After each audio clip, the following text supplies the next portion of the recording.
Bismillahirrahmanirrahim.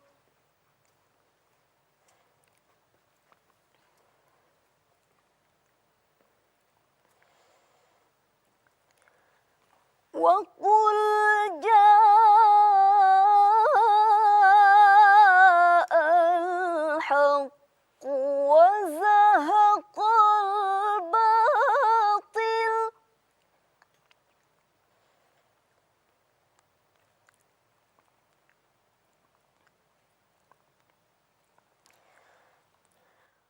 وقل جاء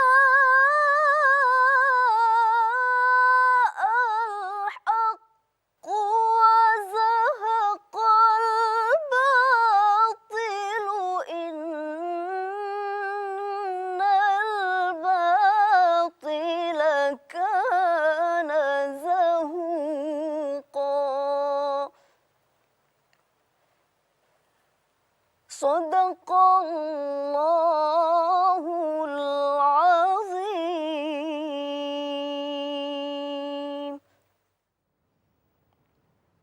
Assalamualaikum warahmatullahi wabarakatuh, pemirsa Antv, apa kabar? Insya Allah Anda semua baik-baik saja ya. Alhamdulillah pada pagi hari ini saya Mona Ratuliu bisa kembali lagi bersama Anda dalam Curhat Bareng Ustadz. Dengan curhat kita bisa melapangkan hati kita dan dengan curhat kita bisa mencari makna dari setiap persoalan yang ada. Sebelumnya saya juga ingin mencari makna dari lantunan ayat suci Al-Quran yang baru saja dilantunkan dengan indahnya oleh qariah kita ya. Kalau kita mencari kita harus punya alat bantu dan alat bantu kita hari ini adalah Ustadz Wijayanto. Assalamualaikum Ustadz. Waalaikumsalam Mona. Bantu saya dong Ustadz. Iya. Apa tadi? Surat Al-Isra ini bicara tentang wajah al-haqqo wa zaqal batil. Jadi kalau kebenaran sudah datang maka kebatilan itu akan lenyap. Ibarat kegelapan itu kalau sudah ada sinar maka gelapnya hilang dengan sendirinya. Gelas ini sejauh mana udara yang ada, sejauh mana pula diisi air. Semakin airnya diisi penuh maka sudah tidak ada tempat lagi untuk udara. Semudahnya seperti itu, meskipun O2 juga ada dalam air, tetapi maksudnya sejauh mana kita melakukan satu kebaikan maka sejauh itu pula mengusir pada kejahatan kita. Karena waktu itu kan semuanya sudah terukur dalam pengertian begini, kalau 24 jam kita isi kebaikan kita 20 jam, maka yang sisa untuk kebatilan hanya tinggal 4 jam. Maka sekarang bagaimana berlomba-lomba untuk mengisi kebaikan itu. Sisi lain sebetulnya apapun program, acara, dan apapun yang ada di dunia ini, itu boleh ada acara-acara batil, tapi kalau sudah kebenaran sudah masuk, maka kebatilan itu akan hilang dengan sendirinya. Jadi kalau Pak Wid sudah datang, pemirsa Antv juga tetap di kursinya dan selalu menonton Curhat Bareng Ustadz ya pemirsa, insya Allah ya. Dan pemirsa Antv, pada pagi hari ini kita sudah kehadiran seorang tamu, yang kalau Olivia Zalianti sudah datang, pria-pria langsung ngerubutin. Assalamualaikum. Waalaikumsalam. Ini kayaknya cantiknya turun-temurun ya pemirsa ya. Ibunya, kakaknya, mungkin neneknya gitu turun-temurun, 7 turunan semuanya cantik. Coba lihat deh, makin dijilbabin semakin cantik aja. Belum, masih kerudung aja. Nanti kita juga akan membahas masalah kecantikan loh. Ikutan curhat bareng ya. Dan pemirsa Antv, Anda juga kalau ingin curhat, Anda juga bisa bergabung di SMS kami di 9123. Kirimkan saja SMS dengan format Antv, spasi curhat, spasi isi pertanyaan, atau bisa kirimkan email Anda ke cbu@an.tv. Ini akan ada yang berbicara masalah kecantikan. Ini boleh nggak ya? Itu boleh nggak ya? Silahkan. Assalamualaikum Pak Ustadz, ini Pinkan Mambo. Aku mau tanya, apa ya? Aku mau tanya, kalau misalnya aku kan suka syuting tuh Pak Ustadz, terus dikala misalnya 1 minggu aku harus syuting, harus pakai kuku palsu gitu. Aku suka bingung, ada orang yang bilang sebelum pakai kuku palsu kita harus wudhu dulu, lalu kita bisa sholat walaupun dalam kukunya itu nggak kena air.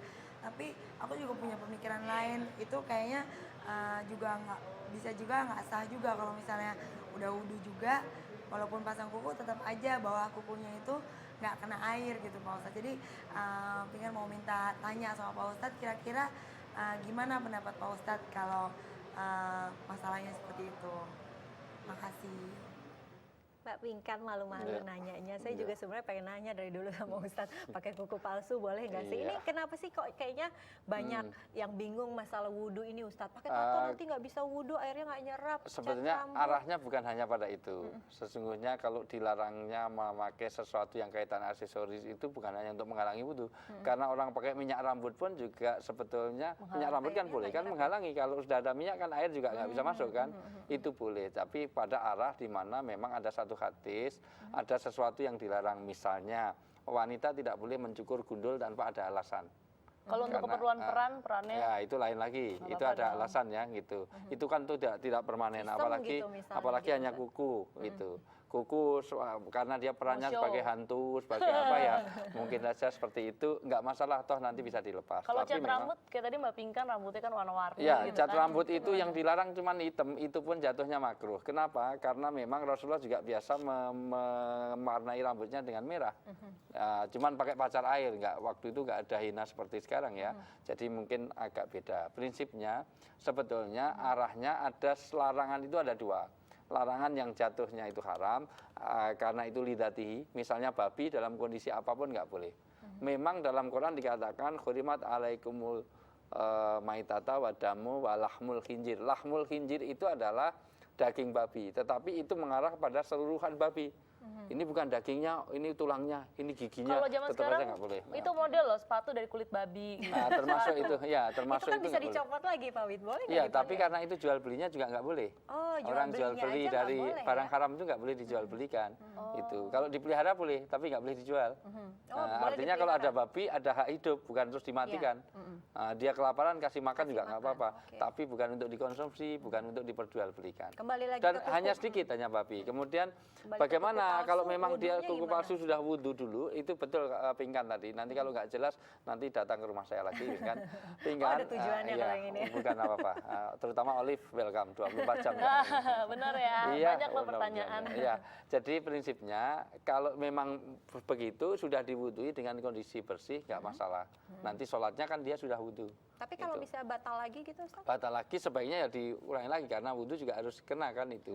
Jadi mau pakai bagiannya. kuteks, habis itu baru wudhu, baru sembayang. Tapi Iya, nanti kan ketemu misalnya tuh zuhur, habis itu ketemu asar gimana? Ya sebaiknya kuteknya ya Dihapus ada dulu. kutek-kutek tertentu yang sebetulnya seperti pacar air itu loh. Itu bisa saja seperti Tapi itu. kalau kuteks yang kimia gitu yang nggak boleh? kimiai sebaiknya ya dilepas dulu kalau memang itu. Jadi- Atau pas kutekan pas memang nggak sholat. Gitu. iya, Sedang menstruasi kan ada woman siklus, nggak tahu kalau sudah menopause ya. Atau kalau Olive mestinya belum ya, Olive. Kayaknya udah ada wajah-wajah menopause ya Ustaz? Kayaknya sorry, belum deh. jangan katakan gitu dong. Oke, jadi prinsipnya Wudhu secara yang bersih itu gimana maksudnya? Jadi artinya bahwa kita mau wudhu itu ya bagian tubuh dari yang diwudhui harus dalam keadaan kena air, itu memang dibersihkan. Terus Gitu, katanya nih Bang. perempuan nih kan kalau habis mandi keramas, habis itu dia tuh mau wudhu katanya harus pakai tutup auratnya dulu, pakai baju dulu baru wudhu. Apa kan kadang-kadang kita suka males kan ya habis keramas langsung aja wudhu langsung. Kalau Kadang-kadang itu ya di langsung. tempat yang tertutup tidak ada larangan. Nah, Jadi sekalian mandi, iya, sekalian wudhu dengan sekalian kondisi wudhu. belum Iya, apa-apa, karena tutup aurat dulu karena baru wudhu. memang wudhu itu disunahkan untuk mandi junub itu wudhu dulu sunahnya. iya, saya juga Dan pernah itu dengar tidak harus. Jadi tutup mandi aurat. junub itu satu mencuci istibrok dulu. Istibrok itu menuntaskan semuanya, kentut, kencing, berak semuanya dihabiskan dulu, kemudian dicuci kemaluan terus wudhu. Nah, dalam kondisi seperti itu kan telanjang juga, tapi tertutup, jangan di pinggir jalan. Oke, ini menarik sekali ya bicara. bicara masalah kecantikan dikaitkan dengan wudhu. Waduh, nanti kita akan lanjutkan lagi setelah menjelang azan subuh berikut ini.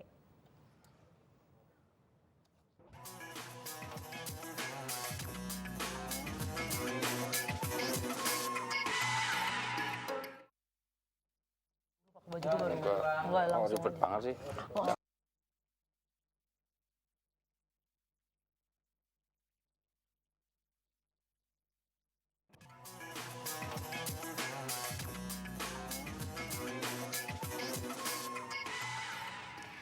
Selamat menunaikan ibadah sholat subuh bagi Anda yang berada di Jakarta dan juga sekitarnya. Pemirsa Antv, karena di sebelah saya ada Olivia Zalianti, wanita yang cantik. Jadi hari ini kita berbicara mengenai kecantikan ya. Tapi bicara mengenai kecantikan ini nggak ada habisnya. Ada lagi loh yang mau Banyak bertanya banget mengenai yang kecantikan. ditanya. Banyak banget yang Tapi pengen yang paling ditanya. penting sebenarnya bukan outer beauty saja, tapi juga inner, Inner beauty. beauty. Outer juga penting, sebab innernya aja Di bagus. Islam tapi- ada, iya. Ustaz, inner Iya, beauty? dua-duanya. Bicara mengenai inner Jelas beauty dong, juga? itu. Hadisnya jelas itu.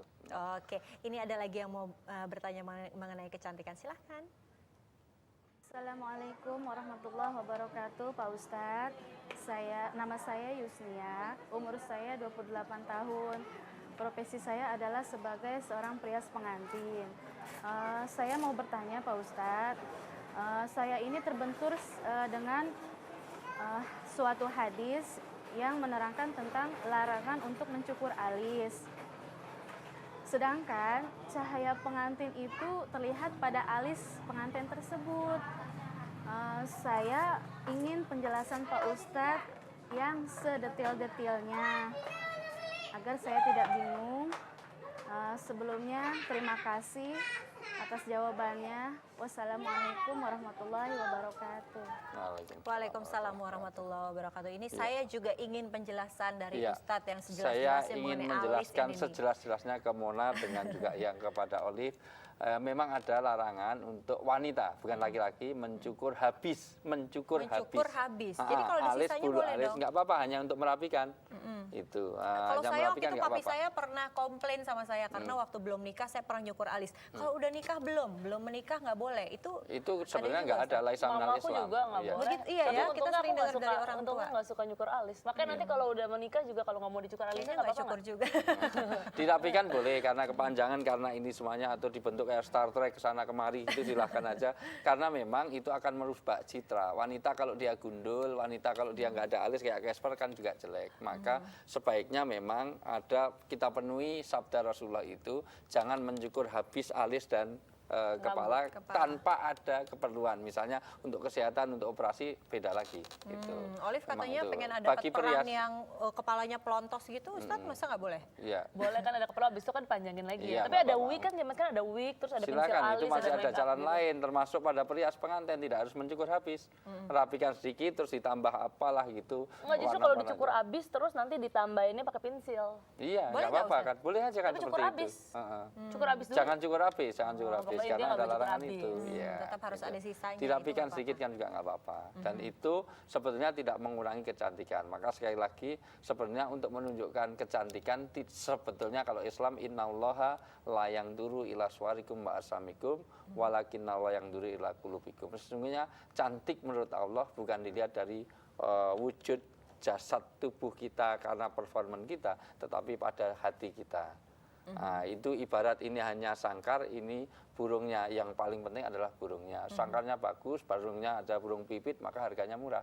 Tapi walaupun sangkarnya jelek, kalau dalamnya itu bagus, apa burungnya burung punglor kembang atau cocak rawa menjadi mahal. Tapi kan kita hidup di dunia ya Pak Ustadz. Iya. Jadi kalau sangkar itu kan juga penting. Jadi Iya, misalnya makanya orang- dua-duanya. Apalagi yang udah berumah tangga nih, Iya, misalnya dua-duanya. operasi Suami, apa yang lipotomil. saya Nggak baru mau apa-apa. tanya, Itu suka nggak tergiur apa-apa. juga Untuk sama kesehatan. janji-janji operasi itu Boleh, pengen nggak? boleh. Apa Pengen sih? ya? Enggak, aku Boleh. sih belum. Perlu Belum treadmill, ya? ya. Perlu Islam treadmill, gimana, perlu itu ya nggak apa-apa. Rasulullah sendiri kadang-kadang berlomba lari dengan Aisyah radhiyallahu anha. Kadang menang, kadang kalah. Artinya bahwa olahraga juga penting, kemudian menjaga postur juga penting. Yang tidak boleh adalah operasi untuk menghilangkan citra laki jadi perempuan, perempuan jadi laki-laki. Misalnya operasi kelamin itu merubah fitrah. Tapi kalau hanya Cuma sedot lemak, apa nggak gitu. masalah, nggak Oh, masalah. masalah. nggak Kalau tarik masalah. muka Ustaz Oh, untuk tarik muka, supaya facelift, kelihatan apa? lebih Ya, muda masalahnya gitu. adalah kalau itu merubah fitrah menjadi tidak boleh. Misalnya laki-laki menjadi wanita, wanita laki-laki. Tapi kalau hanya sekedar gigi yang tadinya menarik sekarang jadi mendorong gitu, misalnya dibikin lagi menarik, ya nggak apa-apa. Kalau hidung misalnya pesek dibuat mancung terus bibir jadi Angelina Jolie gitu boleh nggak? Kalau itu untuk menyenangkan suami kan nggak ada masalah apa-apa.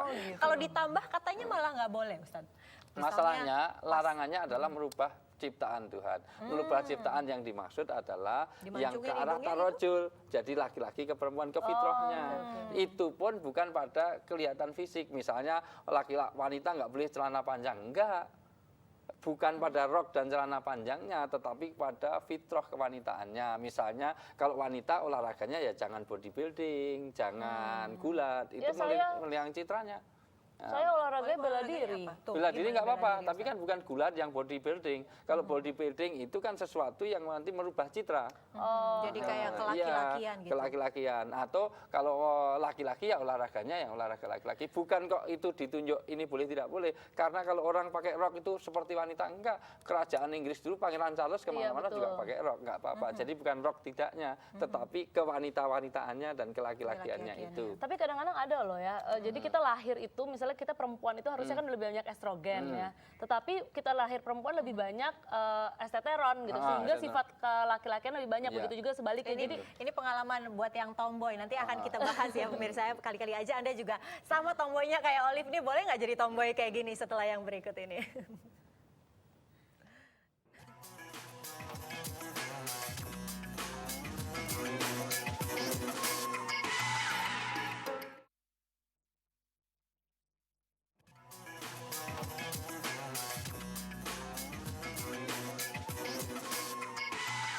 Kembali lagi dalam Curhat Bareng Ustadz. Tadi di break yang tadi masih aja Olivia Zalianti tanya terus ke Ustadz Wijayanto. Ini soalnya seru banget. Jadi teman aku itu bingung gitu. Dia tuh lahir sebagai laki-laki, tetapi di dalam dirinya itu dia ngerasa dia di frame yang salah gitu. Saya tuh hatinya perempuan segala macam feminim, tapi bentuk saya tuh laki-laki gitu.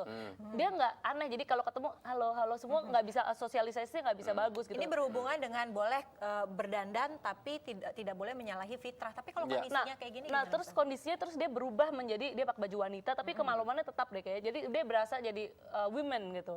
Pada saat itu dia sosialisasinya lebih bagus, kerjaannya bagus, sekolah pintar, dia Lebih merasa percaya lebih kayak diri percaya gitu. diri gitu. Gimana Ustadz? Pertama bahwa Allah itu menciptakan manusia hanya 2 jenis, tidak ada in between. ACDC itu menurut konsep Islam tidak ada. Jadi kalau laki-laki ya laki-laki, perempuan. Lah itu yang bisa memfatwakan adalah bukan hanya ulama. Tentu harus ada dokter, psikolog dan seterusnya. Dia cenderung laki apa perempuan.